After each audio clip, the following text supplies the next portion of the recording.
Please be seated, everyone.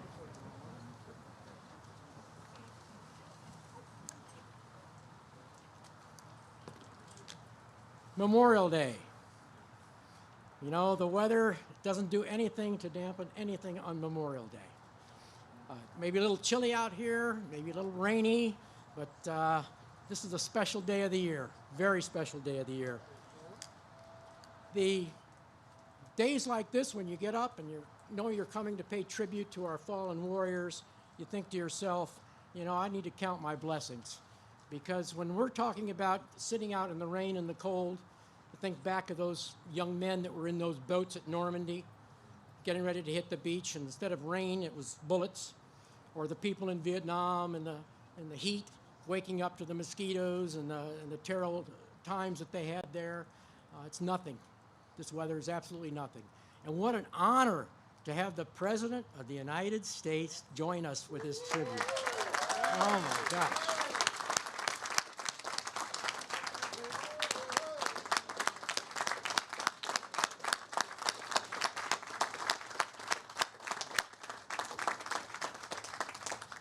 And I think what makes this really special today is it's not only the President of the United States, but a neighbor and friend and one we've all known for years. I've had people tell me to say, oh, Chuck, are you nervous about tomorrow being there with the President and all those things? And I said, well, certainly, he's the President of the United States, but he's also one of us.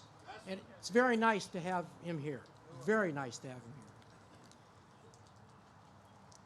here. Okay, I am Charles Baldwin. I am the commissioner, the chairman of the Delaware Commission of Veterans Affairs. And on behalf of the Delaware Commission of Veterans Affairs and the Delaware National Guard, welcome to our ceremony today. The War Memorial behind me contains the name of 15,000 Delaware and New Jersey service members who gave their lives during World War II and the Korean War. At this time, we ask you to observe a moment of silence for those names inscribed on the memorial and for all who have worn our nation's uniform. Please join me in a moment of silence.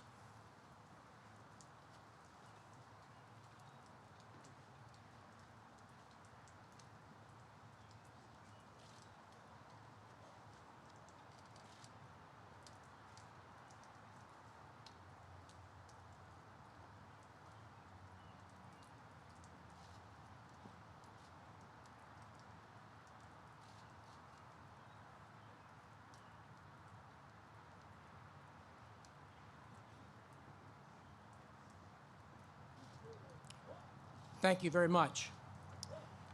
If I could ask all to please rise for the presentation of the colors by the Delaware National Guard Joint Honor Guard and our national anthem to be sung by the notables of the Brandywiners Choral with director Darren Peters.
Please be seated.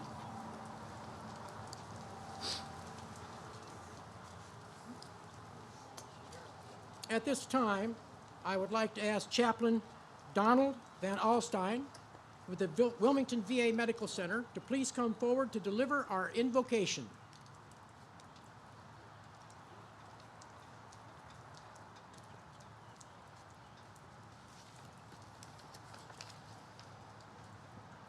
Good and gracious God, guardian of defenders, we are gathered here today promising to never forget and to commend to you our men and women in uniform, our venerable warriors who gave the last full measure of their life for our country. In every age, you, O God, call certain Americans to defend the human family from oppression, tyranny, and evil. These are the very heroes you inspired to give their lives to make our nation the land of the free and the home of the brave. We pray, O God, that these great warriors find rest and reward for their service, ever reminded that we who are left behind, most especially our beloved Gold Star family members, cherish their spirit, honor their commitment, and value their heroic virtues. For it is in these men and women in uniform who make come alive the soul of America. We ask you, O God, that all of us in America who remember and honor our fallen heroes, that you would help us to find that this common ground, which we hold near and dear in our hearts, be the very source to live up to America's motto, E pluribus unum, out of many, one. Give us, God, grateful hearts and a united will to honor these men and women and hold them always in our love and prayers until our nation and the global community is perfected in your merciful, unconditional love. We make our prayer in your holy name. Amen. Amen.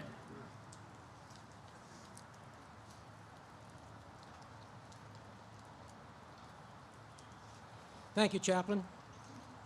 At this time, we would like to recognize our distinguished guest in the audience. However, I want to add one little note to this. As you are seated in these chairs that are not made of steel, but are more so aluminum, we're going to ask that folks just remain seated when we call your names instead of rising, all right? So make it much more comfortable for you. So the first people that we want to recognize today are Gold Star families who are seated in our front two rows. And we certainly want to recognize you, and it's very difficult for me, I know, that I only spend one 365th day of the year at this particular ceremony recognizing the Gold Star families. And I know you live 365 days a year recognizing your loss.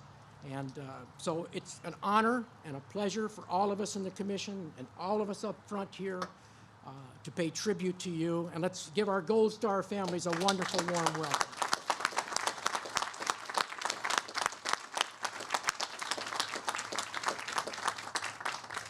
Now, if I mess this up, I won't be the chairman long. So at this time, we certainly want to introduce one of our most distinguished guests today, is the President of the United States, Joe Biden.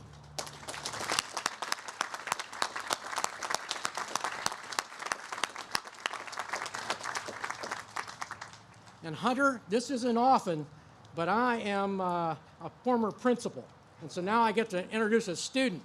Okay, so at this time, we would also like to introduce to you Hunter Biden.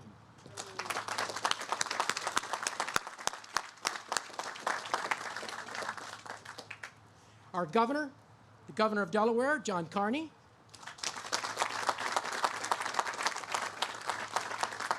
Lieutenant Governor of Delaware, Bethany Hall Long.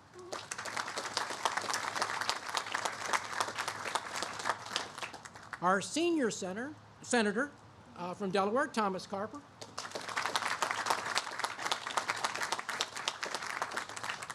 Here's another one I have to get right because this is my boss. Secretary of State, Jeff Bullock.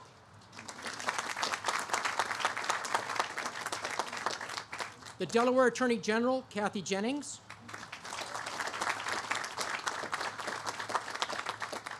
The Delaware Treasurer, Colleen Davis. The Delaware Auditor, Kathleen McGinnis. Delaware Insurance Commissioner, Trinidad Navarro.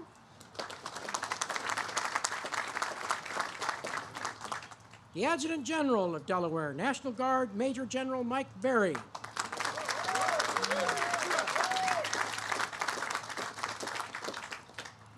Our former Adjutant General, retired Delaware National Guard General Frank Vavala.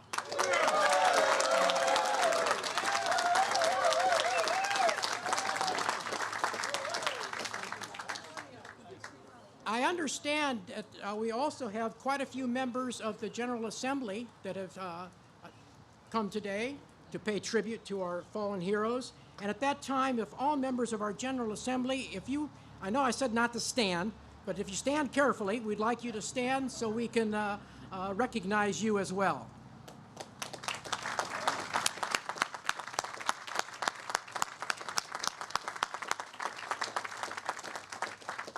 And thank you so much for your support for veterans. I would also at this time, I think Mr. Matt Meyer is here from Newcastle County.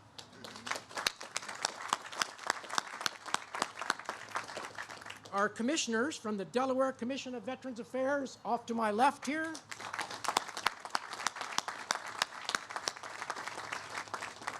Our executive director for the Delaware Commission of Veterans Affairs and the Delaware Office of Veteran Services, Joshua Maddox.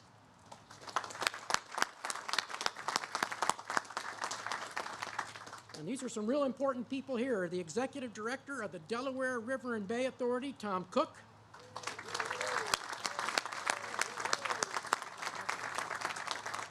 And Mr. Sam Latham from the DRBA, from the Delaware River and Bay Authority as well.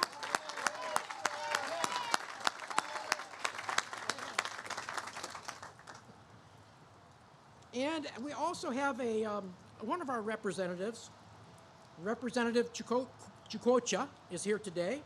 And so Representative Chukocha, you just hold your hand up there. Yeah. We would like to thank all of our local officials and service members, veteran service organizations, family members, and all veterans in attendance.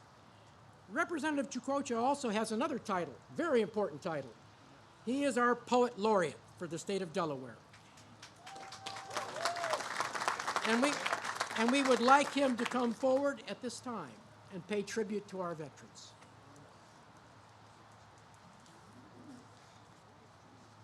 Mr. President, Governor, everyone, I wrote this poem thinking of my days in Fort Wainwright, Alaska as an infantryman. And you remember running, carrying your guide on, and all of the streamers that were connected to the guide on that represented all of the battles and conflicts that my battalion was a part of had a lot of weight to it. And it was with that weight that I wrote this poem as I thought about Memorial Day today. And it's called Our Obligation. Some say that Memorial Day is just the unofficial start of summer. But here in the heart of our nation, in the first state, the very start of our nation, there is a difference. We know that today is a day of significance, a day of remembrance to the known and unknown, honoring those who came home and those who didn't, showing our respect to those who gave themselves to their mission, those who came home forever scarred and struggled with the transition.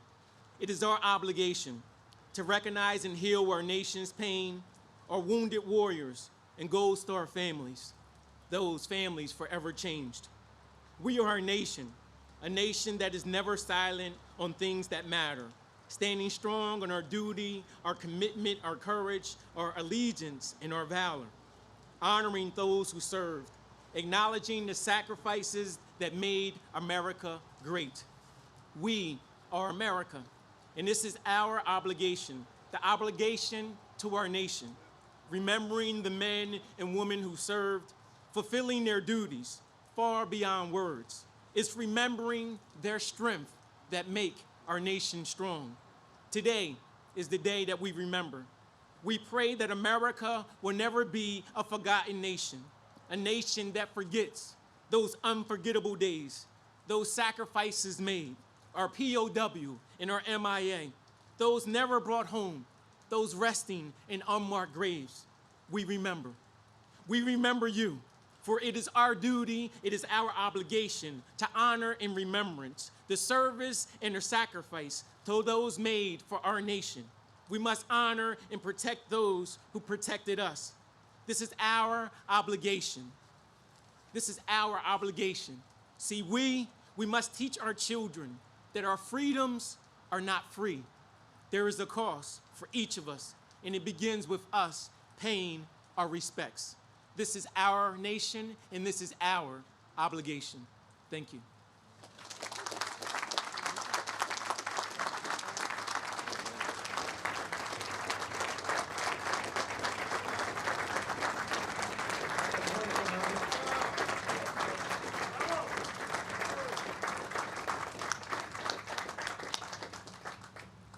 Thank you so much, Representative Chukocha.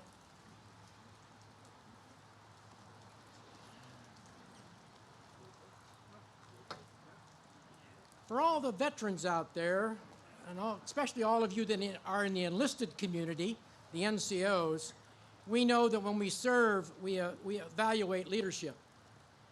And we're very careful at how we select the leaders and how we follow the leaders that are taking us into combat. And we recognize those that are great. We recognize those that maybe need a little work, a little more push from the NCOs. And I will tell you that it's an honor for me at this time to introduce to you a leader who I evaluate as an outstanding leader. And I know he likes to go by the name of Governor, but I kind of think of him for the last 18 months. He's kind of almost like the name of Admiral for me, because he's been in combat for 18 months. And he's led this state through a horrific time and done a masterful job at it. And Admiral works well because he's done it admirably.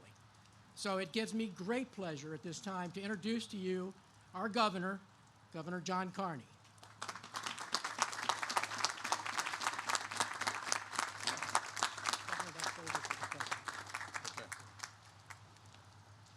Thank you, Chuck. Admiral, I'll take that. Particularly over the last year. What a beautiful day. Might be raining out there, Mr. President. With that big smile of yours, it certainly is warm here. I want to first acknowledge Charles, Chuck, for your being the MC and chair, and for your work yesterday. What a great event we had down at the Veterans Cemetery. Thank you to those who were able to join us, Drew, to you, and so many folks. So it was a great event. A little cold. Somebody said normally on Memorial Day events we don't have coats and sweaters on. I was just happy to be there without a mask on, to be honest with you.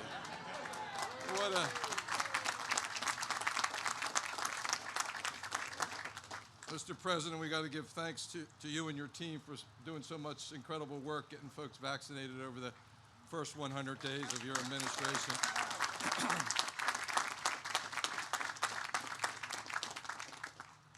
This is a really special day to have you with us, Mr. President.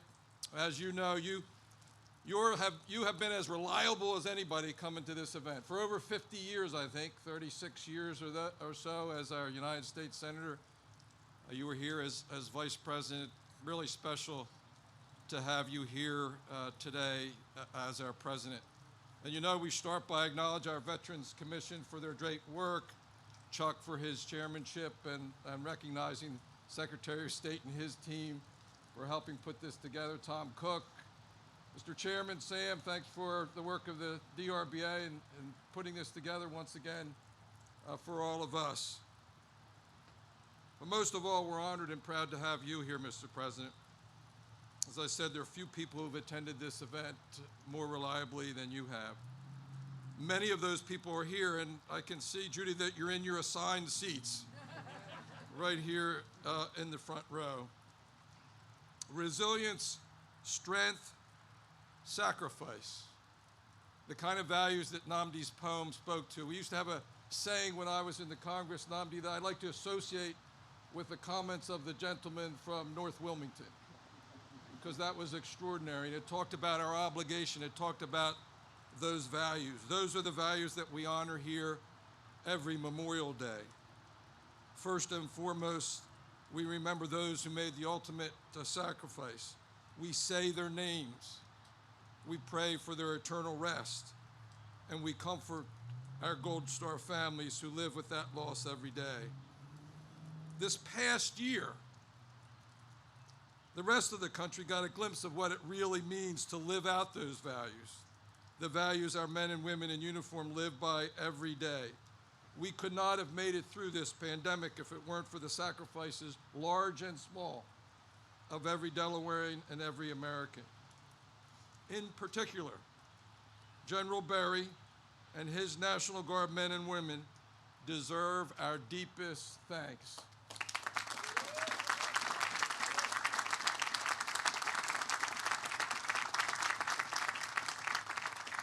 They have been the backbone of our pandemic response here in Delaware.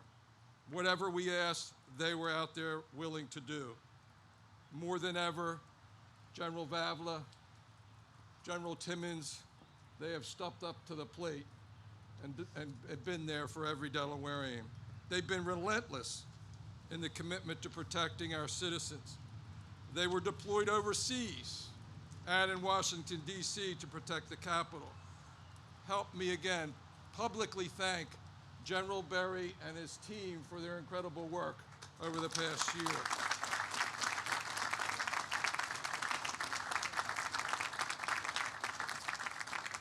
I also want to thank the staff at the Delaware Veterans Home. Over 15 months of this pandemic, with one of the most vulnerable populations to COVID-19, our staff down there has been unbelievable in protecting those veterans.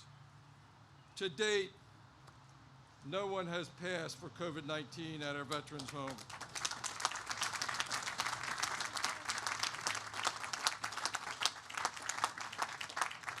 And our incredible VA hospital here in Wilmington has been one of our biggest partners during this pandemic. Director Vince Kane and his team came up big as well. They have been on our calls on a weekly basis. They have vaccinated nearly 70% of the 25,000 veterans who get their health care from the VA. 70%. That puts Delaware in the top 10 in the nation for vaccinations, and we thank you for that incredible work.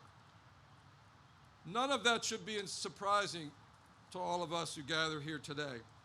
This ethic of sacrifice and selflessness is what we've come here today to remember and honor. And it's a collective sacrifice, made by the fallen, of course, but also made by our Gold Star families, here reliably year after year. And for them, it's a sacrifice that doesn't end. And neither does our debt of gratitude to those for making it. Of course, the best way to honor the dead is to take care of the living. And that's what our military has done over this past year. I think it's so fitting that one of the first large events without masks, Hunter, unless you're too young to be vaccinated, calls upon us to reflect and remember, to give thanks and to honor. And that's what we do today. Thank you, all of you, for coming to meet that obligation that Nnamdi spoke of so eloquently. I've had some great privileges as governor, but no more important than this one. And it's my distinct privilege to introduce the man who helped us lead our country out of the darkness and into the light.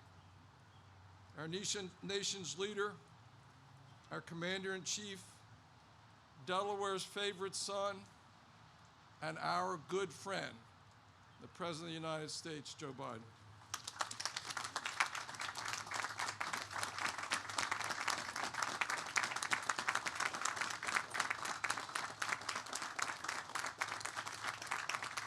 Thank you very much. Good morning, everyone. It's good to be here on this solemn occasion with so many friends. Governor Carney, Senator Carper, Attorney General Kathy Jennings, General Barry, it's good to see you, and thank you for everything you do for the Delaware National Guard. By the way, I saw General Vavilow this morning. He's become not only a general, but a great friend. A great friend. He was at Bo's Memorial Mass this morning. Thank you for being there, General. I appreciate it. And by the way, Hunter has had one shot, not two, and he's just making sure everybody's okay. Me and my family, we've tried to participate in this event every year because it's an important tradition in the Delaware community. Even last year, in those early dark days of the pandemic, Jill and I didn't want to let Memorial Day pass like every other day, and there was no event here, but we came to lay a wreath at the plaza.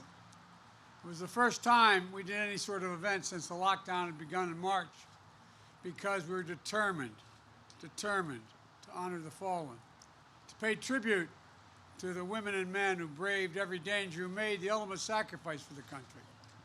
Because as a nation, we must always remember, always remember. We must remember the price that was paid for our liberties, and we must remember the debt we owe those who have paid it, and the families left behind. My heart is torn in half by the grief. The communities are never whole again. Folks, it's also an important tradition in our family. As many of you know, this is a hard day for us. 6 years ago today, Hunter lost his dad and I lost my son. It's the first year of his passing back in 2016.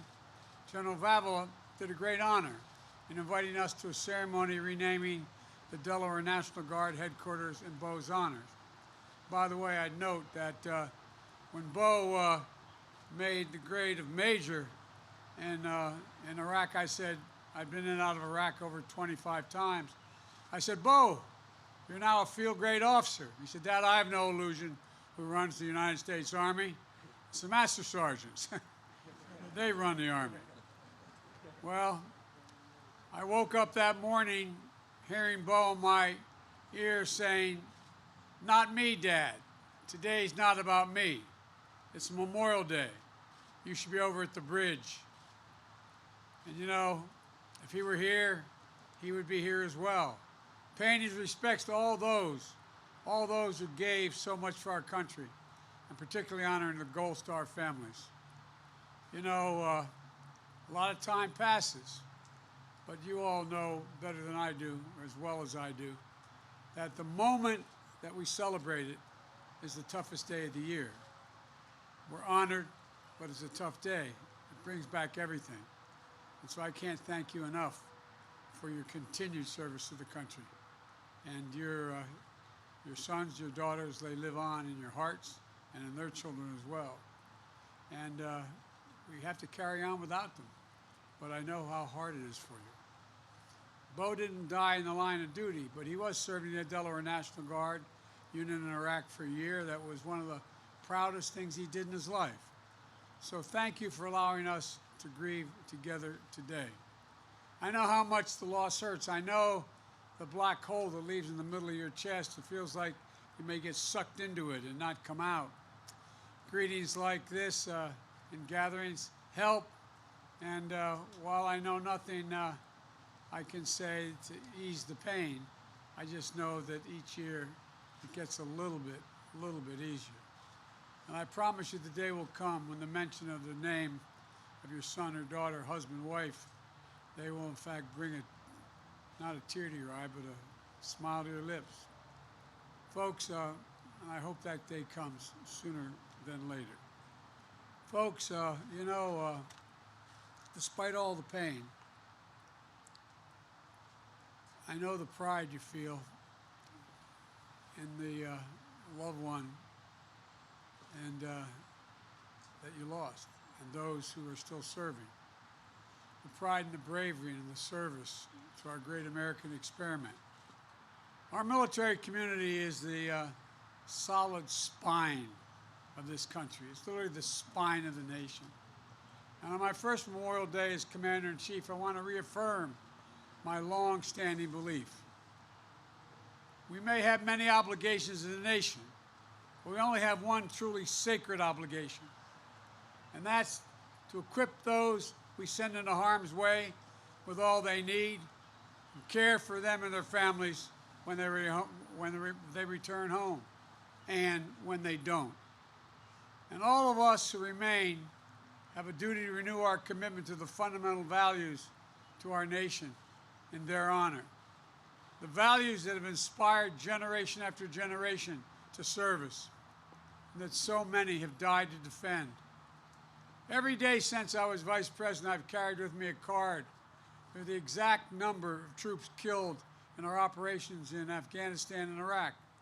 Not an approximation or a rounded number, an accounting of every life laid down for our country over the 20 years of war. Today, it's 7,036 military members, fallen angels, have given the last full measure of devotion, as Lincoln termed it, in those modern conflicts. And we'll never forget. They were the guardians, and we're the guardians. They're the guardians of us, and we're the guardians of their legacy, the inheritors of their mission, and the living testament to their sacrifice that is not going to be in vain. Because every American democracy endures. We have been tested, and we surely test it further. But I know that we as a people are up to the task. Each generation of Americans receives a precious gift of liberty, and we work to share it with more people, to make our country more open, more free, more fair, to bring us closer to making our American creed a reality for all Americans, that all women and men are created equal, that all women and men equally deserve to be treated with dignity, that all men and women deserve equal rights, equal protection to build their futures for their families and hope and opportunity. The American creed is the connective tissue that binds us. It's a long chain of patriots that come before us and those who will follow us in turn. That creed holds that the ideals that inspire people to service and that fill us with pride when we see our loved ones put on that uniform, and our progress toward that creed together as one nation, united and preserved through their sacrifices, is the best and strongest memorial to their lives. Ladies and gentlemen, America is unique. It's an idea. Unlike any other country in the world, it is formed based on an idea. Almost every other country is based on a creed, a religion, a geography, an ethnicity. But not us. We're based on an idea that we hold these truths to be self-evident, that all men and women are created equal. We're unique in the world. I had a long conversation for 2 hours recently with President Xi, making it clear to him that we could do nothing but speak out for human rights around the world because that's who we are. I'll be meeting with President Putin in a couple weeks in Geneva, making it clear that we will not stand by and let him abuse those rights. Folks, we're unique in all of history. We really are. But those names etched on that wall and every other wall and tombstone in America of veterans is the reason why we're able to stand here. We can't kid ourselves about that. And so I hope that the nation comes together. We're not Democrats or Republicans today. We're Americans. We're Americans who've given their lives.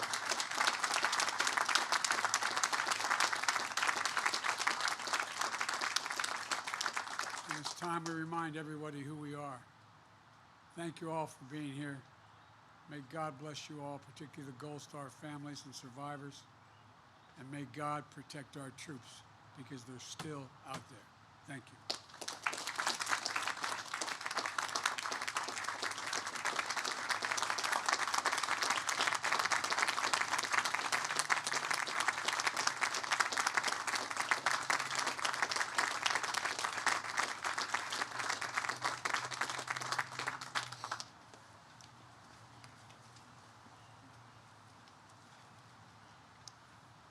Thank you so much, Mr. President. At this time, I have the honor of introducing our U.S. Senator, our senior U.S. Senator, retired Navy captain, which I'm very proud of. And I mentioned to the Senator yesterday that if he ever decided to leave the Senate and go back into the Navy, I wanted to be his Command Master Chief. And I really meant that. That's from the heart. And at this moment, I would like to introduce to you our senior Senator, Tom Carper.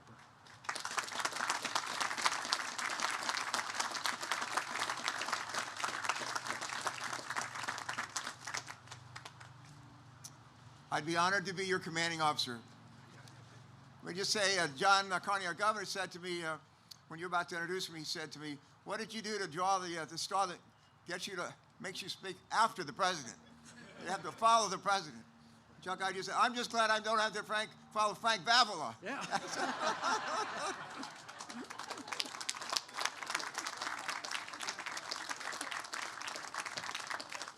Among the best folks I ever nominated to serve in my cabinet, John Carney, Secretary of Finance. Lisa Blunt Rochester, Secretary of Labor. Frank Vavala, National Guard, Adjutant General. What do you think? Pretty good lineup, huh? Pretty good lineup. Well, I want to thank you, Chuck, for the pleasure, the honor of being here with you. And Martha and I are delighted to come. She doesn't get to come every year, but said she wanted to come this year. She was not just to hear me speak. I'm not sure what it was, President. She says she hears me often enough. But I want to begin by welcoming, as John has done and others have done, welcoming the 46th President of the United States, Joe's press person. I think her name is Jen Psaki. Is that right? Jen Psaki. Jen Psaki was recently asked, she says, why does Joe Biden keep going home to Delaware? Why does he keep going back to Delaware? She responded, the president lives in Wilmington. She went on to say, it's his home. That's where he lived for many years. And I would just say to that, Mr. President, keep coming home. Keep coming home.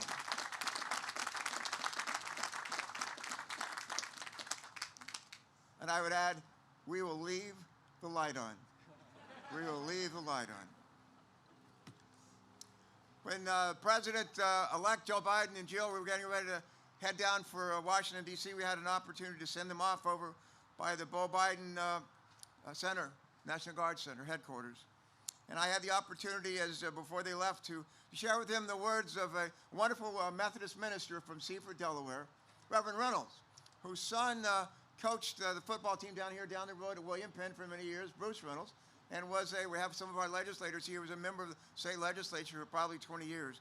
But his dad, Reverend Reynolds, said to me just before I was inaugurated as governor, he said, I have some words of advice for you, Governor Tom. And I said, what would that be, Pastor? And he said, the main thing is to keep the main thing the main thing. I said, would you say that again?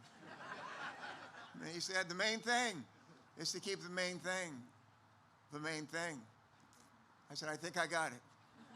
And it was time for Joe and Jill to climb in a helicopter or head out for our nation's capital. I shared with him those words of advice. And I said, Mr. President, Mr. President-elect, the main thing is to keep the main thing the main thing. And he said, would you say that again?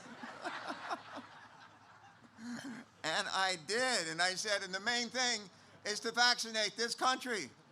Not just a couple of million, not just tens of millions, but hundreds of millions of people. Every single arm, Everybody who wants and will accept the vaccination, let's get them vaccinated. And Mr. President, let me just say, all right, we looked up the numbers, and as of January 1st, about 3 million people have been vaccinated in this country. And the numbers I just heard from last week, 164 million people, at least one dose, and 40% of all Americans, 40% of all Americans are fully vaccinated. That is the main thing. That is the main thing. Today, we're back at school. We're back in business. Going to go see movies, concerts, we're eating restaurants. Someday the sun will come out, the rain will stop, and we'll go to the beach. That can't happen too soon either, I'll tell you. But the progress we made, is everybody knows, is not just made possible by a great president or a great governor. We're blessed with both of them. I love John, and I'm so proud of the job that he has. Give him another round of applause. So what a great job he's done.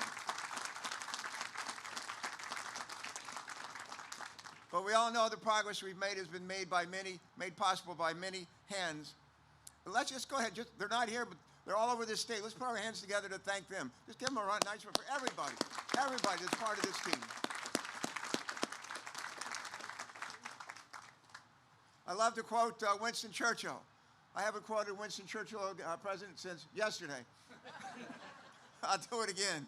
Winston Churchill used to say these words: when you're going through hell, keep going. Let me hear you say that. When you're going through hell, keep going. All right. And a lot of people have been through hell. And we have kept going. We've had the leadership to make sure that we do.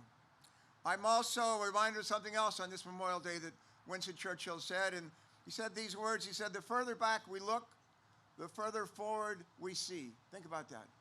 The further back we look, the further forward we see. The freedoms that we enjoy today were won and have been preserved by generation after generation of Americans, men and women, who've answered the call to serve us in times of war and of peace. We owe these heroes and heroines a debt of gratitude.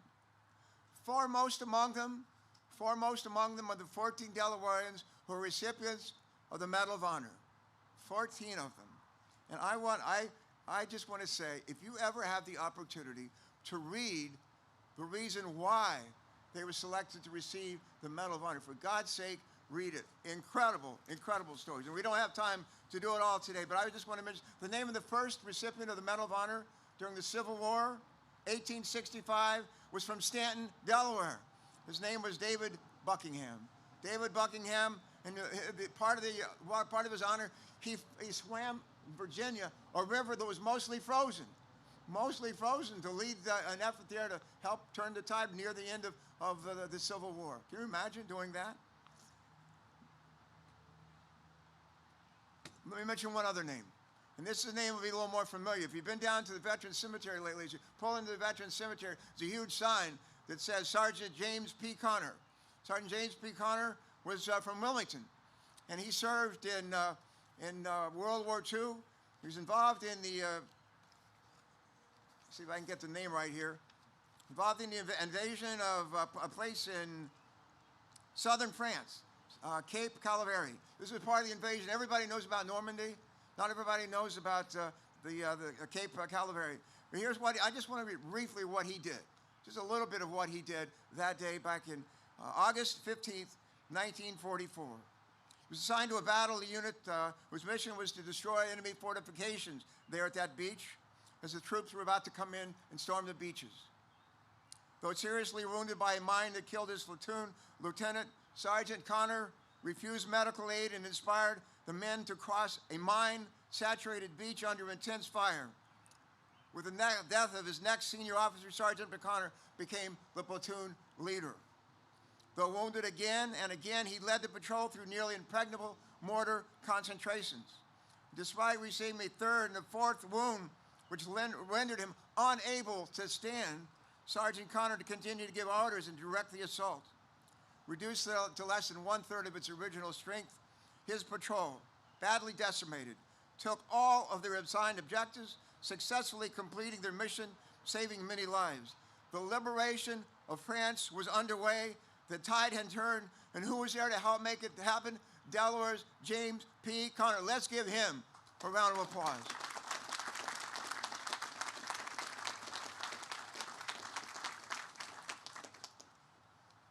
It turns out not all the men who've fallen in combat were able to remember today. In fact, as it turns out, not all the folks who've been heroes, not all the heroes are men. Now, all those Medal of Honor recipients are men, but not all the heroes are men. I'm reminded here today as we gather close to Newcastle of a young woman named Elizabeth Lonke. If you remember that name, raise your hand. Elizabeth Lonke. Elizabeth Lonke served as a senior airman. She went to St. Peter's Church, St. Peter's School, right down here, right down the road. She's a graduate of Padua, and she volunteered to serve in the Air Force. She volunteered to serve and to go be trained down at Eglin Air Force Base as an explosive ordnance specialist. Some of the most dangerous missions are performed by those people. They neutralize and make harmless explosive ordinances.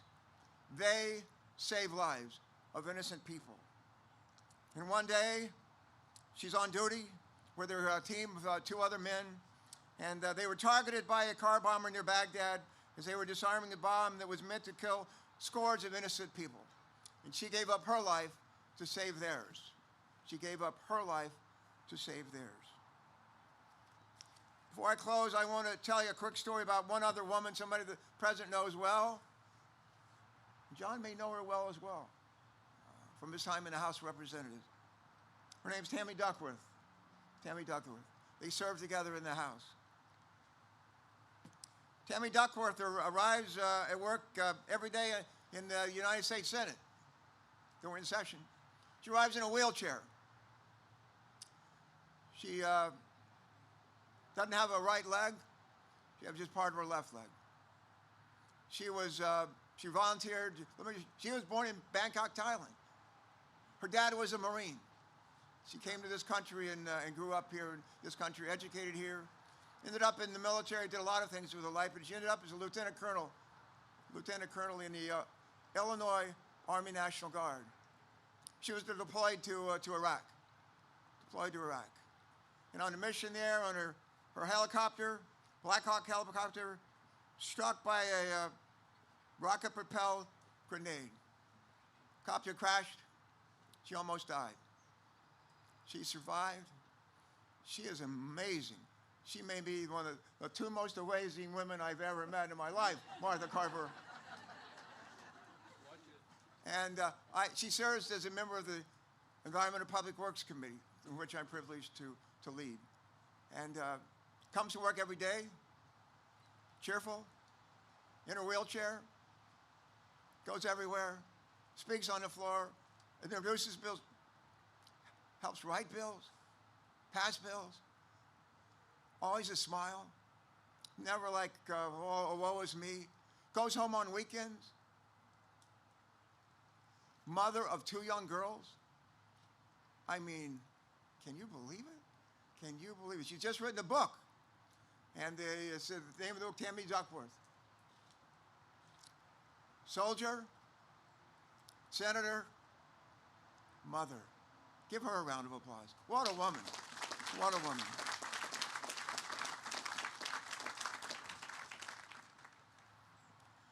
Well, I'll close it by asking a question. What do James Conner, known as Jimmy, what is James Conner, what is Elizabeth Lonke, what do Tammy Duckworth have in common? A number of things. They love this country. They have served this country. In case of Tammy, she still serves with distinction. They've shown extraordinary courage throughout their lives. All of them took the same oath to defend this country of ours and its Constitution. Same Constitution. Same Constitution we took an oath to defend and uphold against all enemies, foreign and domestic. Constitution was first ratified just 50 miles down the road in Dover, Delaware.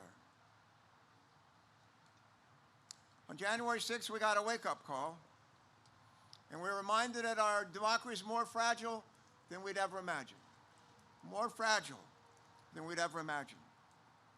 And just as it took remarkable courage and devotion to win our freedom in the most unfair fight ever, 13 little colonies here, taking on the most mightiest nation in the world, and we beat them.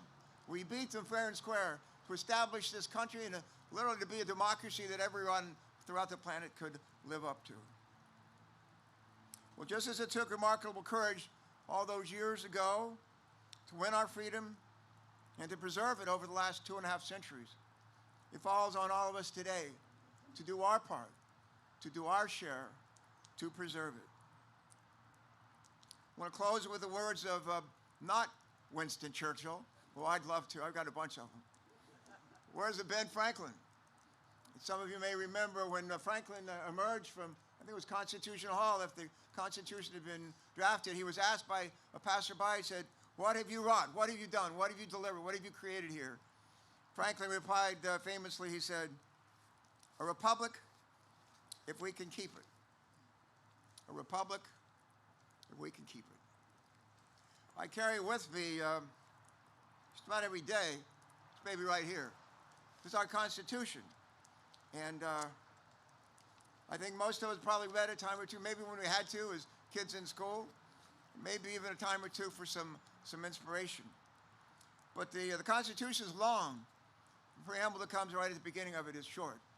And I know Command Chief said we were going to ask people to stand, but if you're able to stand, I'm going to ask you to stand and join me in reciting the preamble to our nation's Constitution. Please stand if you can. Are you ready? Are you ready? All right, I think you are. We the people of the United States, in order to form a more perfect union, establish justice, ensure domestic tranquility, provide for the common defense, promote the general welfare, and secure the blessings of liberty to ourselves and our posterity. Do ordain and establish this Constitution for the United States of America forever and ever. I just added that last part. God bless you all. Thank you so much. God bless you.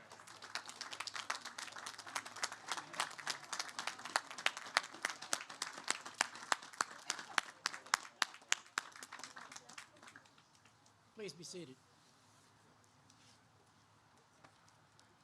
Toward the end of the program, we'll be handing out some little notes to all of you, and we're going to do a little quiz on the preamble, though. That comes from the principal.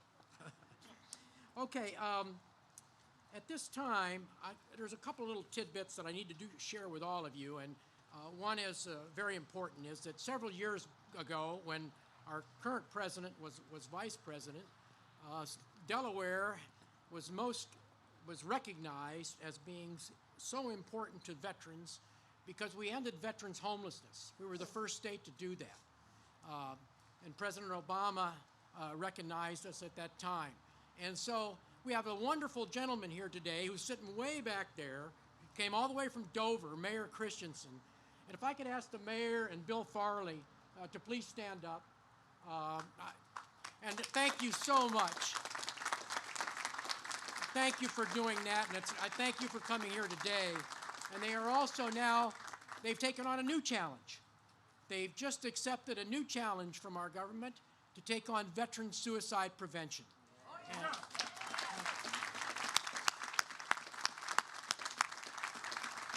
Great Delawareans and just wonderful folks. And one other quick note, I, as chairman of the commission, certainly I hear a lot from veterans about different things that are going on in the state, but one of the things that I don't hear, and I'm so happy that the governor brought this up, is that our VA facility has got to be one of the best in the country.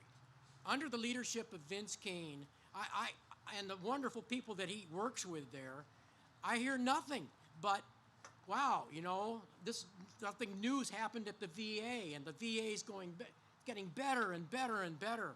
And so, Mr. Kane, we owe you a deep debt of gratitude for the way you've run that wonderful hospital especially for the last 18 months. So thank you again, Mr. Kane.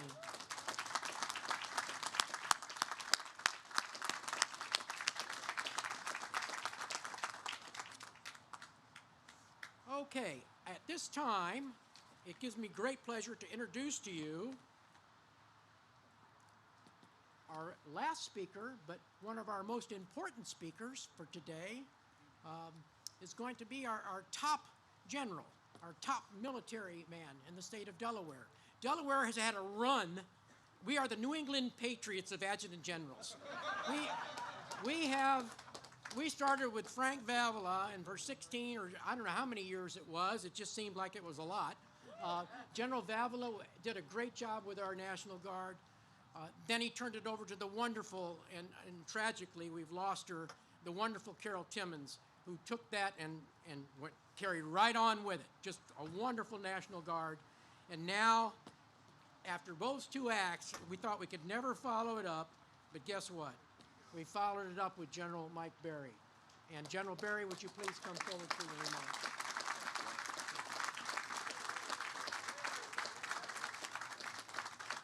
Sir? Well, good morning, everyone. First, I would like to begin by thanking retired U.S. Navy Command Master Chief Chuck Baldwin and all of the members of the Delaware Commission of Veterans Affairs for hosting the event today as well as the event yesterday down at our Veterans Memorial Cemetery. Let's please give them all another round of applause.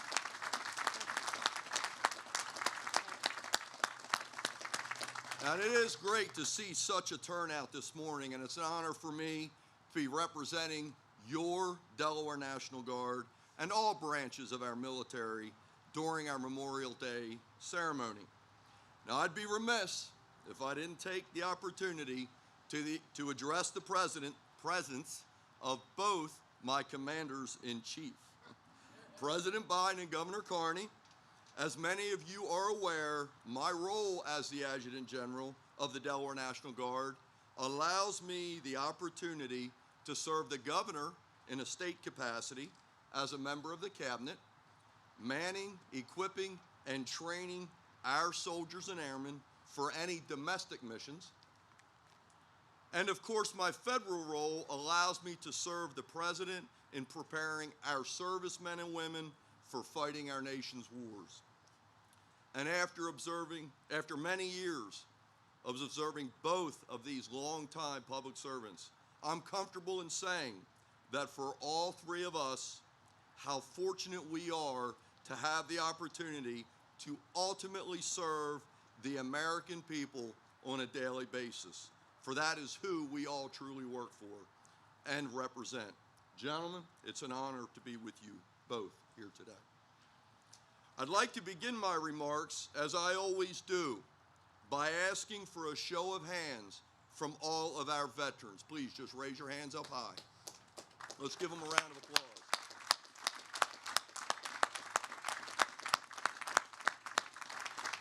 And now, how about a show of hands for the family members of our veterans? Raise your hands up high.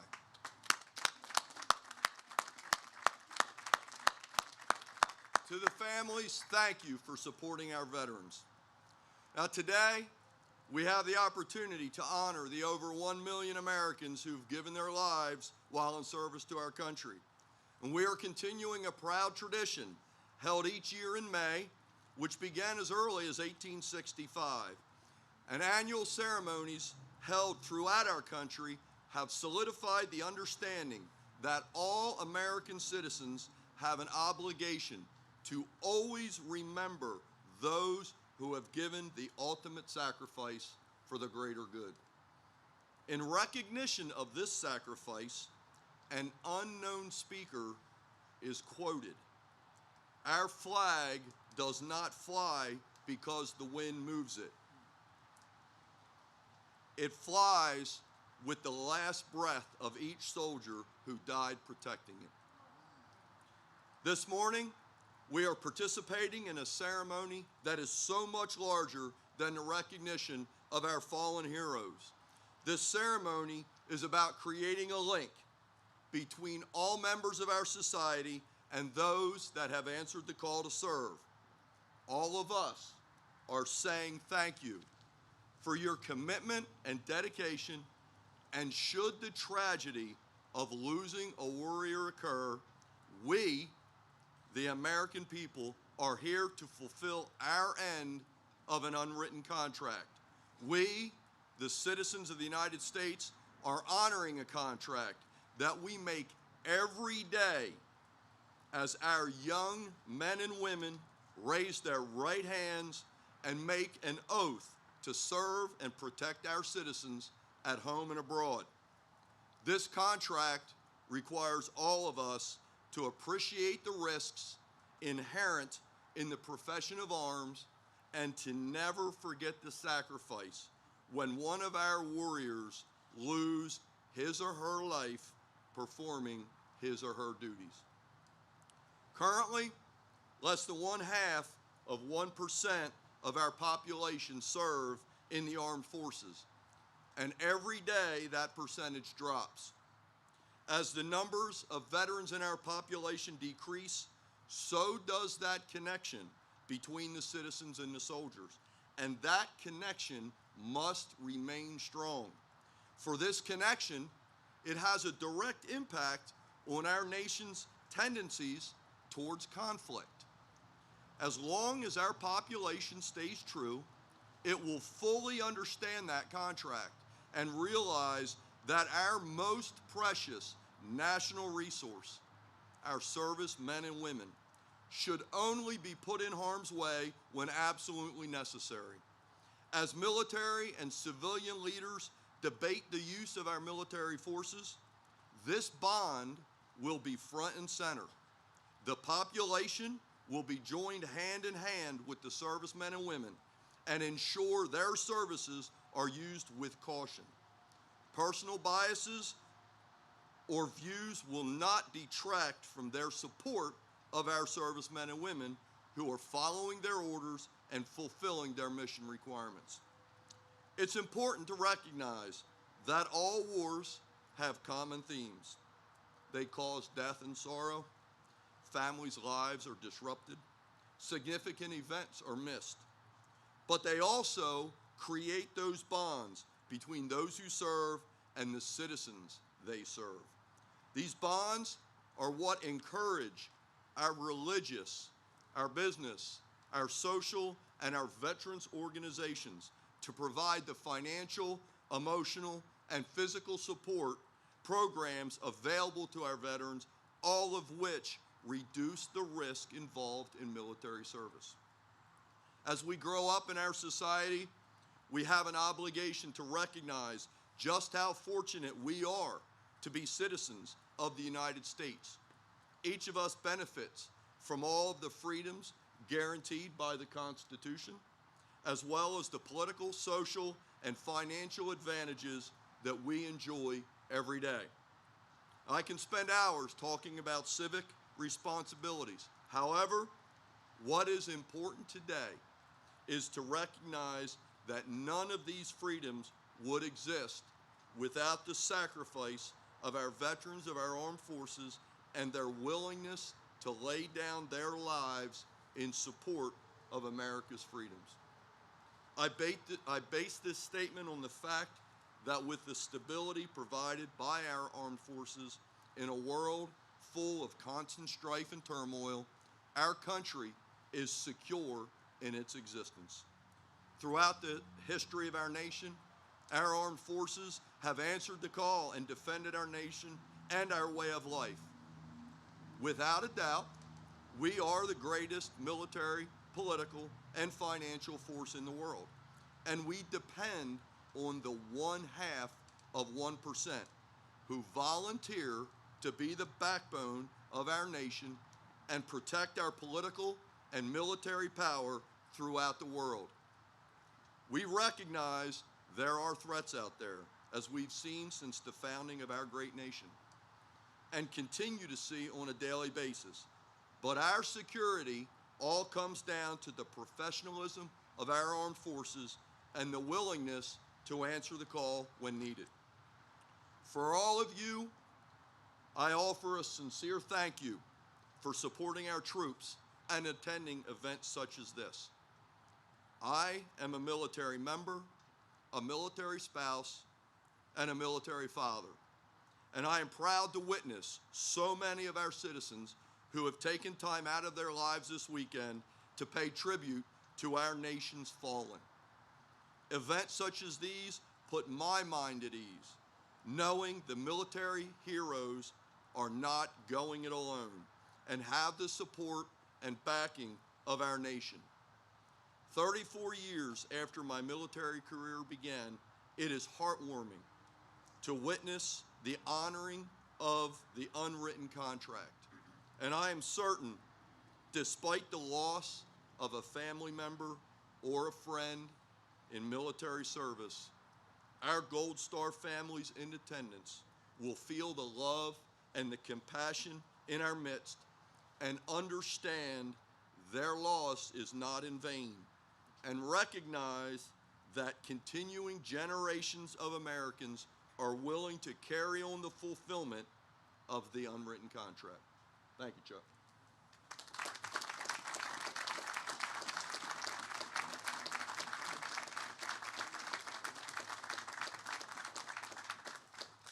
Thank you so much, General.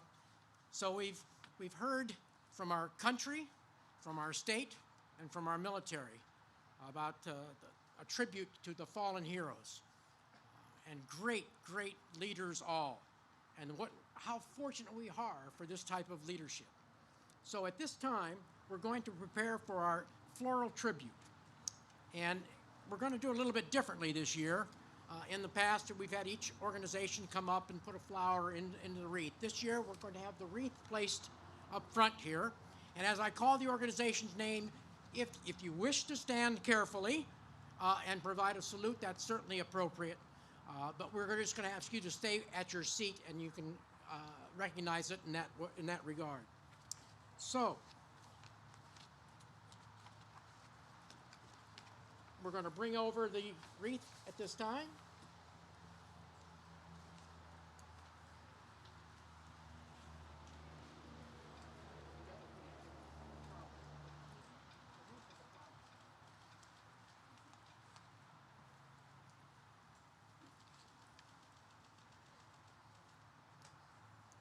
I will call out the organizations, and at that, like I said, you may stand at the time.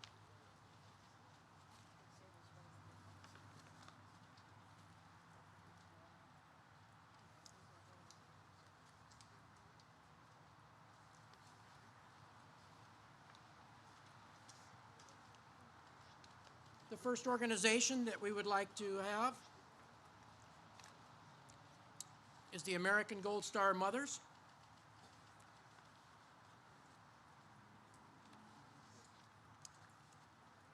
Thank you. Next are our Gold Star families.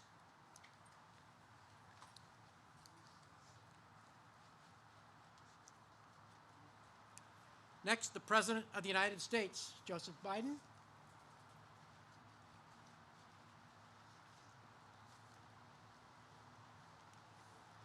The Honorable John Carney, our Governor.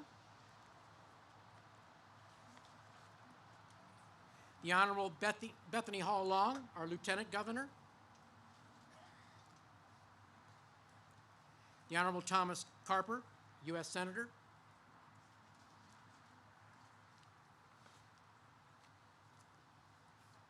Who is not represented today or couldn't be here with us today, but they certainly want their names read, is the Honorable Chris Coons and the Honorable Lisa Blunt Rochester, our U.S. Congresswoman.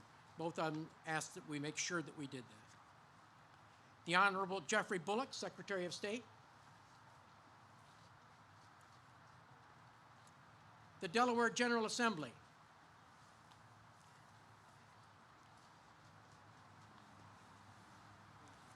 The Air Force Sergeants Association.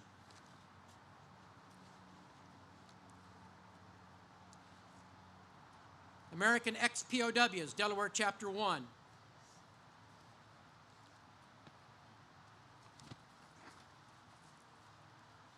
The American Legion.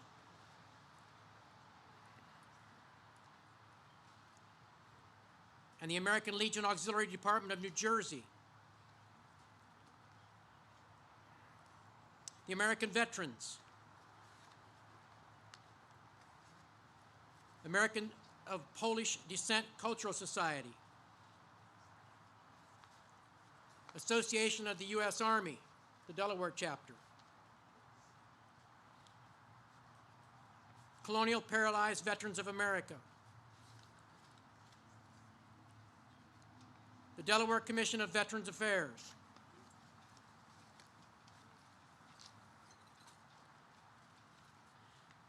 The Delaware Military Heritage and Education Foundation. The Delaware National Guard. The Delaware Office of Veteran Services. The Delaware Patriot Guard. The Delaware River and Bay Authority. The Delaware Society Daughters of the American Revolution. The Delaware Society the Sons of the American Revolution. Delaware Veterans Incorporated.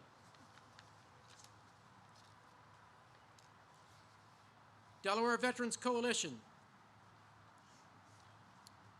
The Delaware Veterans Home. Department of Veterans Affairs Medical Center.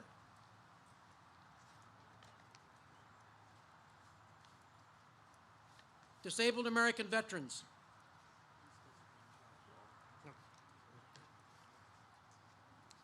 Dover Air Force Base. First State Military Women Warriors. Fleet Reserve Association. Heroes Welcome. Hogs and Heroes Delaware. The Jewish War Veterans, Department of Delaware. The Kamikaze Survivors Association. The Korean War Veterans Association of Delaware. The Marine Corps League, Auxiliary Department of Delaware. The Marine Corps League and Auxiliary Department of New Jersey. The Military Officers Association. Military Order of the Cootie Auxiliary, Grand of Delaware. The Military Order of the Cootie Auxiliary, Grand of New Jersey. The Military Order of the Devil Dogs, Pack of Delaware. The Military Order of the Purple Heart. The Military Order of World Wars. The National Association of Black Veterans, Delaware Chapter 94. The Pilgrim Baptist Church Veterans Ministry. The Purple Heart Riders. The Scottish American Military Society, the First State Camp. The Silent Service Motorcycle Club. Sons of the Union, Veterans of the Civil War. The Reserve Officer Association of Delaware. The U.S. War Dogs Association. United States Department of Housing and Urban Development. United States Marine Corps. United States Navy.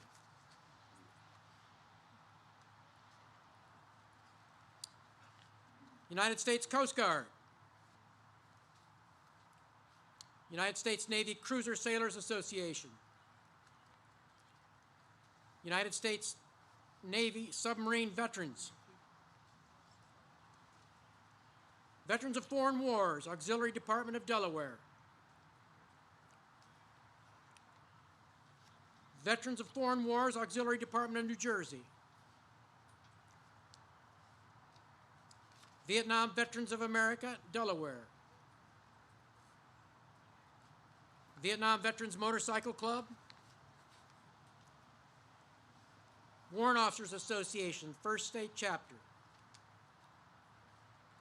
If your organization was not called and you wish to honor our veterans, you are certainly welcome to please stand and salute at this time.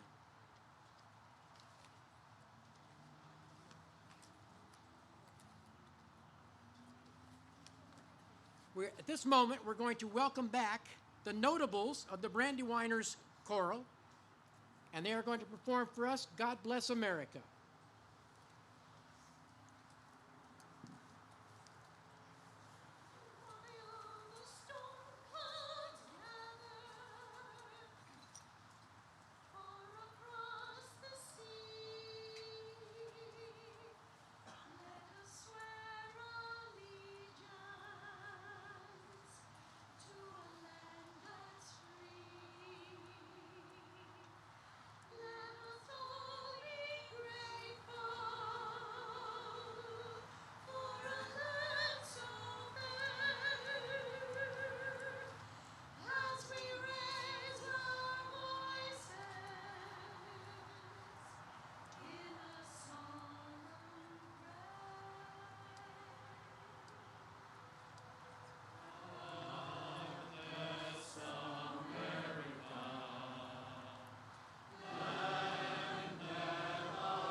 Thank you very much. What a wonderful rendition.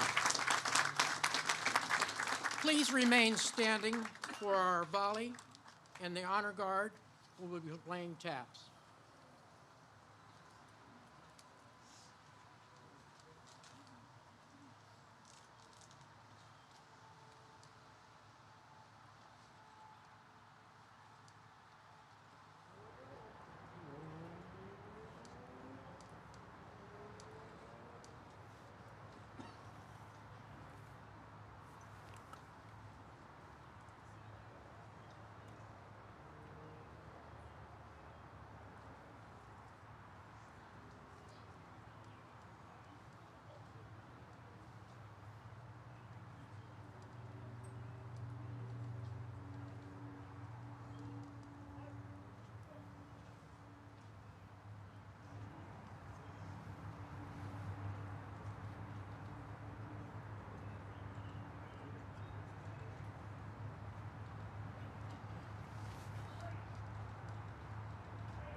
Ladies and gentlemen, this concludes our ceremony.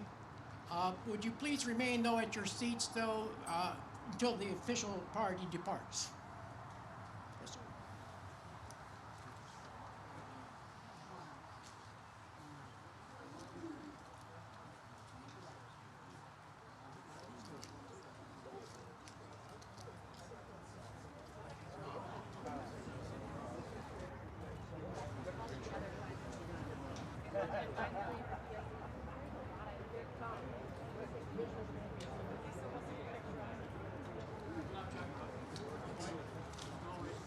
Thank you. I appreciate it.